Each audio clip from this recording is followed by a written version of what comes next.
E agora vamos responder todas as perguntas deixadas na primeira parte desse vídeo. Mas antes de mais nada, vocês estão no canal Supernovas, o canal favorito do Eiichiro Oda. Eu sou o Samuel e sem mais delongas, vamos direto pro vídeo.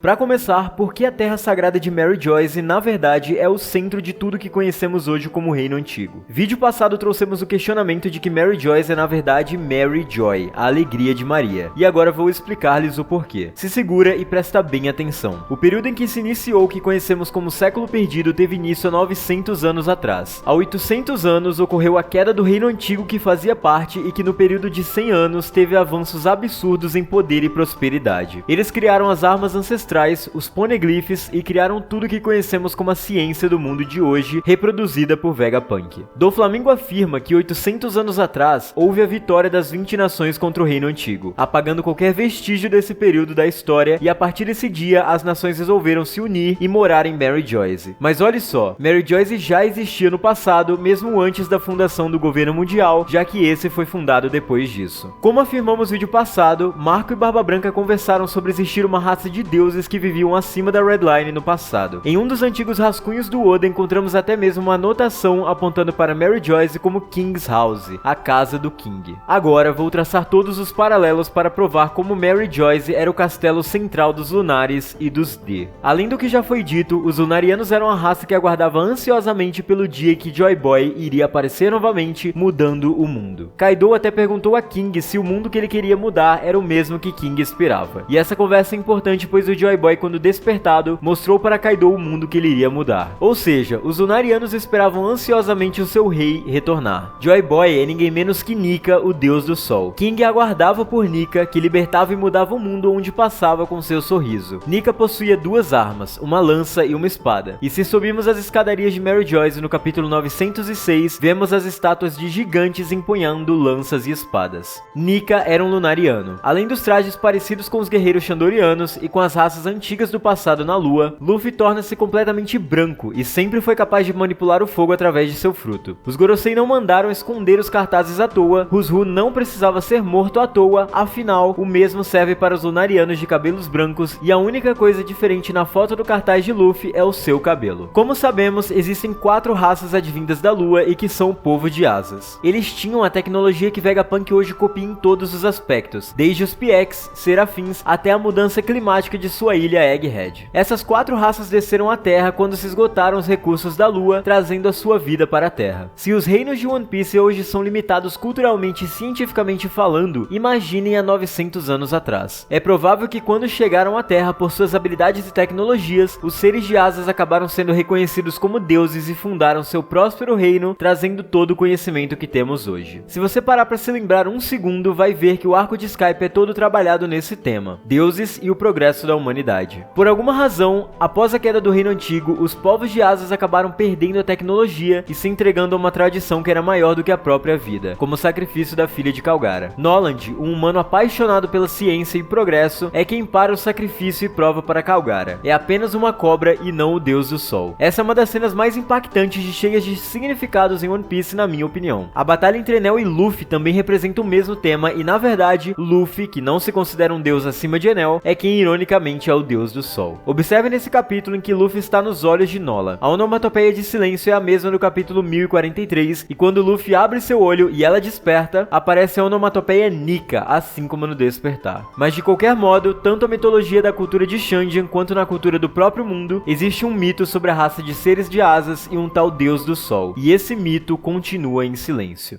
Agora vamos falar sobre o nome. Na religião, existe um termo que trouxemos no vídeo passado para os acontecimentos mais alegres e relevantes na vida de Maria, mãe de Jesus, na Bíblia, conhecido como as 7 alegrias da Virgem Maria. Todos esses acontecimentos foram impactantes na sua vida e na de Jesus posteriormente. Agora vamos olhar para Bartolomeu Kuma. Ele é o personagem de uma raça diferente, foi usado como cobaias dos testes de Vegapunk na criação dos PX, assim como os robôs da Lua, e ele sempre esteve ligado a Vegapunk e a própria Lua. Acontece que, curiosamente, o passado pacífico Kuma sempre carregou uma Bíblia em suas mãos. Em todas as aparições dessa Bíblia, sempre estava registrado na capa uma mulher, que tem a mesma posição da Estátua da Liberdade em alguns casos, porém a imagem da mulher nunca muda e em uma de suas aparições, olhem isso. Na capa, ela está com chamas na sua nuca e ao seu redor 4 asas, representando 4 anjos, que são 4 raças de asas no mundo de One Piece e um reino no centro do mundo, conhecido como Terra Sagrada, que carrega o mesmo nome da mãe de Cristo, Maria. Ok, isso começou a fazer sentido pra vocês? Mas não para por aí. Até o mesmo símbolo do governo mundial é uma releitura do reino antigo. Em alguns momentos da história, esse símbolo como uma cruz aparece. O ser mais antigo que apareceu utilizando esse símbolo foi Ors, como vimos em Thriller Bark, e que curiosamente Ors estava em uma câmara congelada, quando estava recebendo a alma de Luffy com a fruta do Nika. Quando vamos até o capítulo 906, a Terra Sagrada de Mary Joyce, e vemos o chapéu de palha gigante, nos deparamos com as 7 câmaras congeladas e temos 7 famílias D ao longo da história. Mas segura isso aí, acima de todas elas existe um símbolo peculiar, sim, o mesmo símbolo da cruz do reino antigo, que é o mesmo visto na roupa de Ors, e pensando sobre o último capítulo e no robô de 900 anos atrás, as coisas começam a se encaixar, certo? Tudo que é conhecido como governo mundial hoje é apenas a forma como os 20 reinos tomaram tudo que pertencia ao reino antigo e tomaram o controle do mundo. A própria concepção do trono vazio é a prova disso. Afinal, se não existia nenhum rei acima dos outros e os 20 reinos eram iguais em poder, por que eles teriam construído aquele trono? O trono já existia antes e era de alguém líder do reino antigo. Aquelas espadas não representam um culto à falsa igualdade do mundo de One Piece, mas sim as marcas de uma guerra feroz no passado. A raça responsável por trazer o progresso, a ciência e o futuro para One Piece foram os Lunarianos, e essa é a mesma possível raça citada por Vegapunk. Historicamente falando, isso se encaixa até mesmo com a história de capas do Enel. Como dissemos no vídeo passado, esse que desceu primeiro era a Nika e representava os Lunarianos, porém todas as demais raças vieram tempos depois, quando finalmente se esgotaram os recursos da Lua. Porém, tivemos contato com todas essas 3 raças, os Bilkans, os Shandians e os Skypians. Mas por que nenhum deles tinha o poder e a tecnologia como seus companheiros Lunarianos? Isso porque chegaram depois que o reino antigo havia se estabelecido. Shandian era aliada ao reino antigo, mas não fazia parte de verdade dele. E as 3 raças vieram depois de Nika, e ele já havia viajado pelo mundo inteiro, e por isso, mesmo há 400 anos atrás, aquele povo não tinha nenhum conhecimento científico, e eram unicamente devotos às suas crenças, e isso explica também a devoção ao Deus Sol, que não era uma cobra, mas sim um antigo guerreiro. Se pararmos para pensar na grandiosidade do reino antigo, nos damos conta de que a capacidade científica era tão avançada que eles praticamente quebraram a primeira barreira da escala de Kardashev. Essa escala é um modo pelo qual o cientista usou para medir o grau de desenvolvimento tecnológico de uma civilização.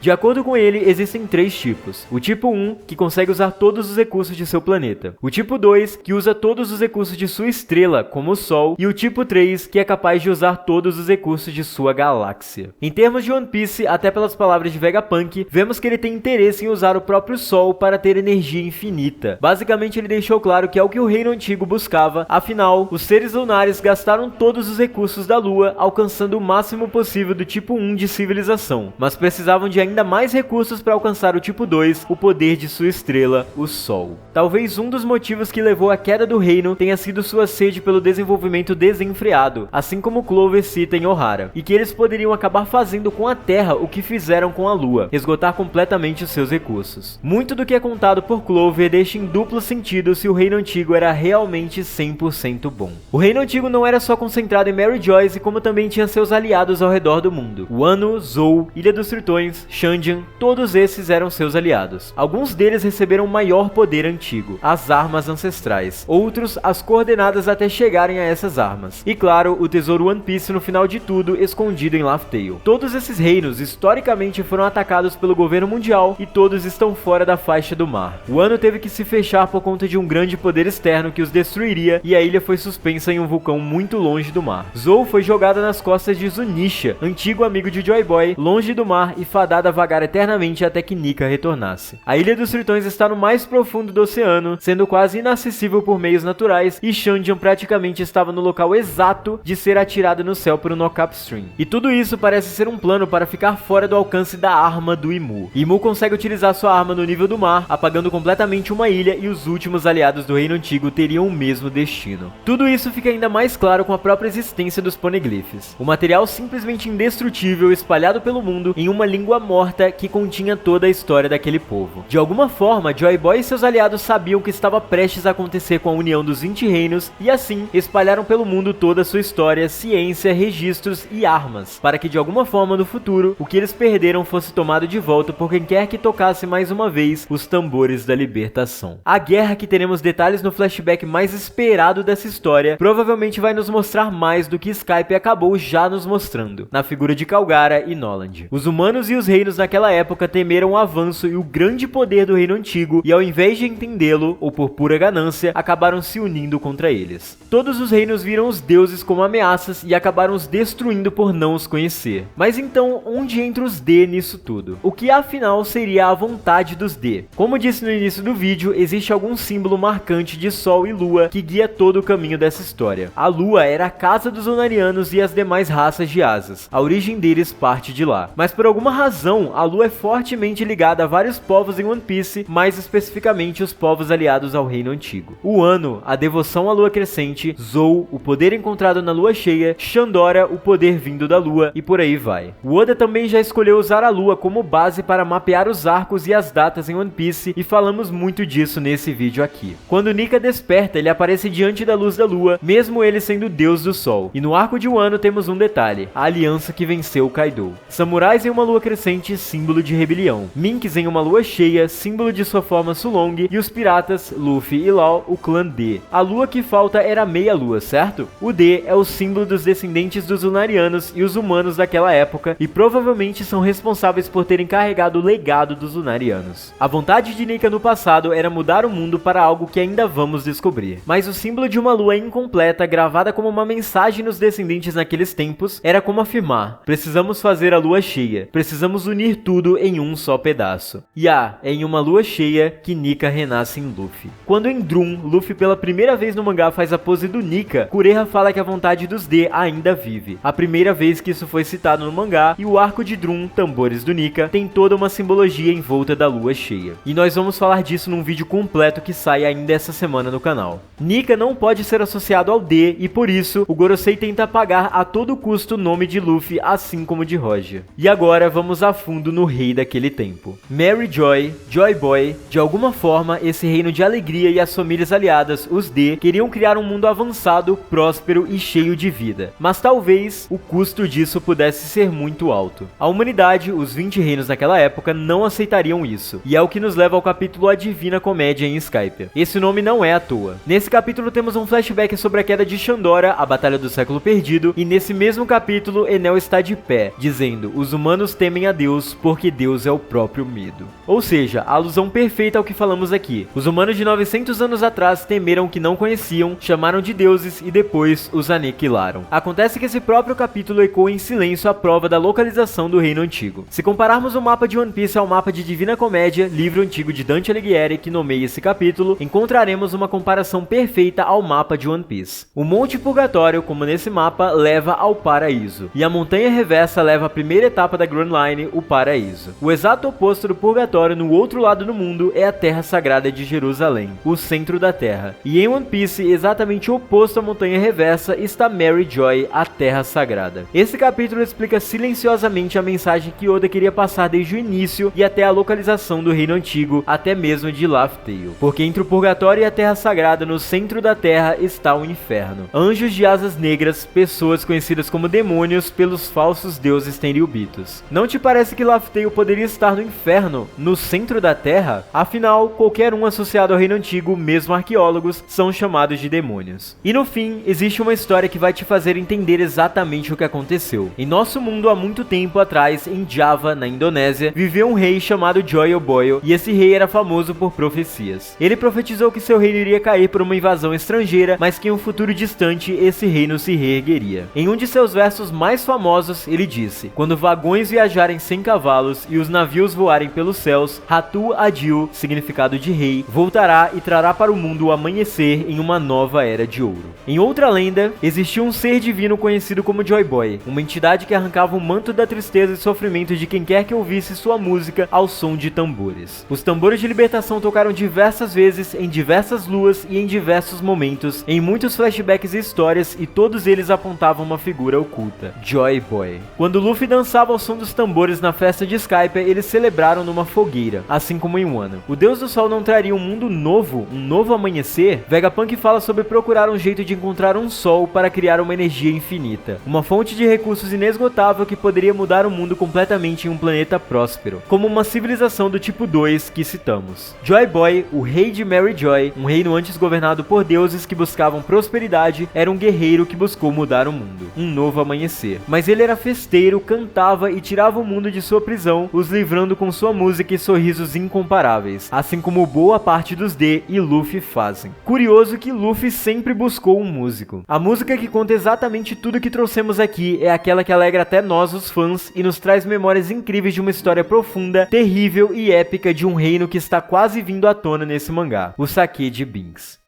Chegou a tempestade do céu distante. As ondas estão dançando, rufem os tambores. Se você perder a coragem, essa respiração pode ser a sua última. Mas se esperar, verá o brilho de um novo amanhecer. A queda daquele reino embalada na esperança do retorno de Nika para mudar o mundo. Mas não fique tão para baixo, pois à noite a lua vai nascer. Quando a lua estiver completa, quando os D trouxerem de volta a tempestade e reviverem a chama e a vontade que eles carregam. Vou entregar o Sakeji Binks. Vamos todos cantar com dom a canção das ondas.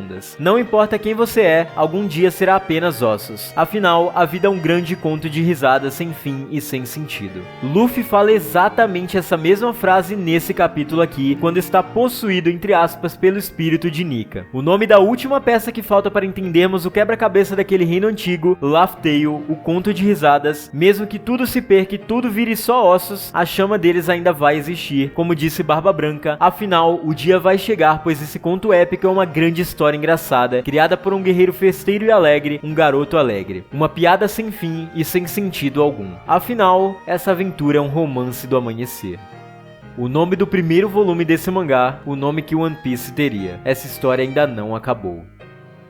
E é com isso que nós encerramos esse vídeo, galera. Espero que vocês tenham gostado. Nos desculpem pela demora por trazer essa parte 2. Estávamos compilando todas as melhores teorias para trazer um vídeo sensacional para vocês. E espero que vocês tenham gostado. Se vocês gostaram, deixem seu like, comentem aí embaixo o que vocês acharam. E se ainda não são inscritos no canal, se inscrevam, porque muitos vídeos como esse estão vindo por aí e a tendência é só melhorar. Então já ativem o sininho para não perder nenhum deles. Chequem os links na descrição das nossas redes sociais, o Discord, o Instagram e a plataforma de lives do canal. E é isso, galera. Valeu!